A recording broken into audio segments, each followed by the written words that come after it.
vous entendez, ça va pas être possible là de rester. Ça crate, le wifi, tout. Ouais. Ça va être invivable. On est complètement impuissant, c'est effrayant. Les douleurs au ventre, mal de tête, vertige, insomnie. Donc des symptômes d'un seul coup qui apparaissent, une panoplie énorme. Et c'est un niveau qui commence à être un peu trop pour moi. Je commence à sentir toute la tête un petit peu oppressée. D'où ça vient ce qui me perturbe? Ça vient des fenêtres. En fermant les volets, ça allait mieux. C'est Internet qui aide à comprendre. C'est-à-dire qu'on tape quelques mots-clés, antenne, trouble du sommeil, on fait le rapprochement entre ce qu'on vit et ce que les autres ont vécu, et c'est exactement ça. J'ai supplié. Je dis non, je ne peux pas dormir, mais où puis-je dormir, où puis-je dormir? Je la vois comme une victime d'une pollution, d'une technologie qui a débarqué dans nos vies et qui, chez certaines personnes, produit cette hyper-électrosensibilité.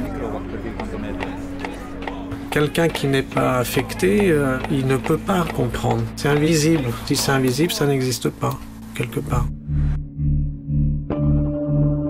On a vu que pour les utilisateurs à très court terme, on n'a pas beaucoup de choses qui se passent.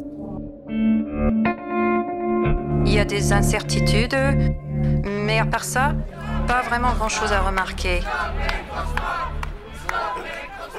L'homme est bioélectromagnétique. Et ces champs électromagnétiques, qui sont une nouvelle pollution environnementale, perturbent nos échanges électriques endogènes. Et ça, c'est quelque chose que nos cellules n'aiment pas trop, parce que quand les ondes sont hachées ou pulsées, comme on le dit, eh bien, les cellules sont très stimulées. Et ça peut engendrer des pathologies si ça dure un certain temps. Aujourd'hui, il devait arriver des gens qui sont en détresse aussi, qui n'ont pas pu arriver, parce qu'ils n'ont pas les capacités de voyager.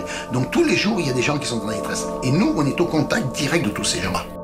Stationnement de courte durée à moins de 10 mètres de certains téléphones portables en fonctionnement, à moins de 50 mètres d'une antenne relais urbaine et de 0 à 2 mètres d'une lampe fluo-compacte. Douleur intense comme une brûlure au laser, la plupart du temps la partie frontale ou du côté où se trouve la source des émissions. Et là, c'est très bien décrit dans la littérature, on appelle ça le syndrome des micro-ondes.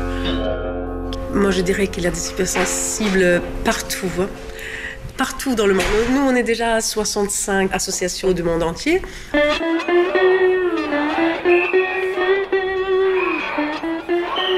Il faut nous aider, il faut nous protéger. On ne peut pas laisser des gens en souffrance comme ça et s'acharner contre eux. C'est inhumain. Est-ce qu'on n'est pas les premières personnes qui réagissent en disant « Ouh là là, là il y a quelque chose de dangereux. Il y a un tel enjeu économique derrière que c'est là le problème ».